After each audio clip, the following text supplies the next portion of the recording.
In this video, I'm going to show you how to correctly and safely do a nasal sinus rinse at home. Now, there are lots of different kits available to do this procedure, but for the sake of this video, we're going to be using a NeilMed Sinus Rinse kit. In this video, we're going to cover four main things. Firstly, why you might carry out this procedure. Secondly, a practical step-by-step demonstration of how to do this at home. Thirdly, some frequently asked questions and top tips. And finally, potential side effects.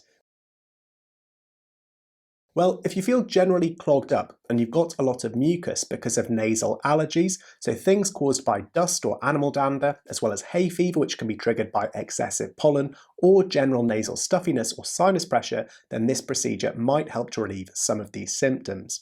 It can also be used for nasal symptoms from flu, cold, or sinusitis, and for use after sinus surgery as directed by your doctor. So how do you do this? So I'll take you through a step-by-step procedure now, and for this you're going to require a kettle to prepare the water, a sinus rinse bottle, the rinse nozzle, and pre-packed rinse solution. So first read the instructions that come with the kit fully. Next, boil the water in a kettle and let this cool down to body temperature. Never attempt to use boiling water to do this. You then want to fill the sinus rinse bottle up to the fill line. Next, open a pre-packed sachet and empty the contents into the rinse bottle.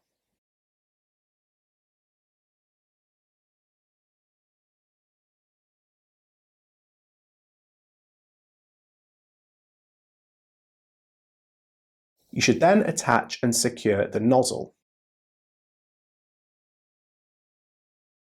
Once you've done this, mix the sachet contents with the water by placing your finger over the bottle opening and shaking the bottle for 10 to 15 seconds. You may need to invert the bottle a couple of times to make sure that the solution is fully mixed in with the water. Once you've done this, you're now ready to go ahead and do the rinse. To do this, stand over the sink and lean forward. Place the nozzle of the rinse into one nostril as shown to form a seal. You want to make sure your head is bent down. Squeeze the bottle to allow the water to flow into one side of your nasal cavity. Now you should feel the water passing across to the other side and through the other nostril. Once you've used half of the bottle on one side, repeat this on the opposite side.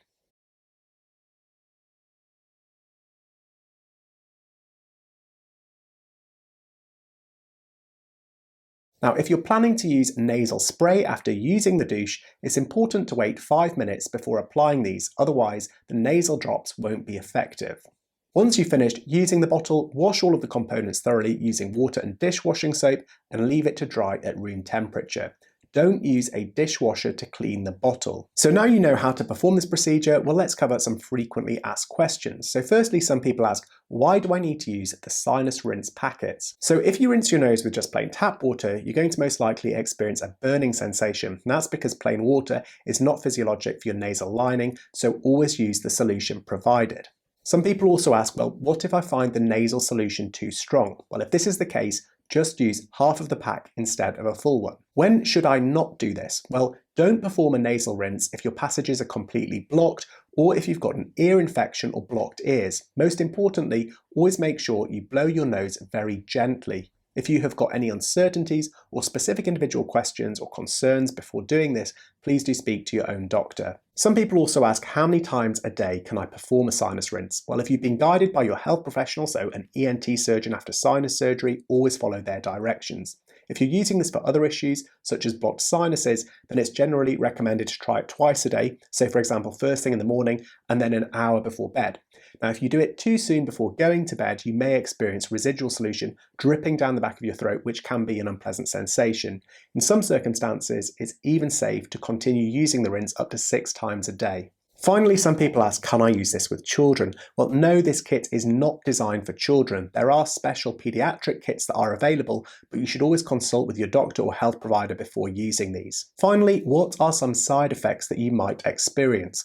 Well, thankfully, there are rarely any side effects of nasal irrigation. However, sometimes people do experience some ear discomfort whilst rinsing. After finishing, you may experience drainage of the leftover solution from the nose, sometimes many minutes or hours later, for example, going down the back of the throat. Now, both of these side effects can be minimized by following the instructions on the booklet in the pack. Now, although no harm comes from swallowing the solution, it can be unpleasant and it's best avoided. If you have used a kit like this in the past and you'd be willing to share your experiences to benefit others, then please do write to me in the comments section of this video. It's always great to hear from the viewers, and I do read every comment. Finally, please remember to always read the instructions inside the kit and speak to your own health provider if you've got any concerns or questions before doing this procedure, because this video has been intended as an educational resource only. If you did enjoy the video, please consider liking it and subscribing to the channel for weekly videos on how to manage your health at home.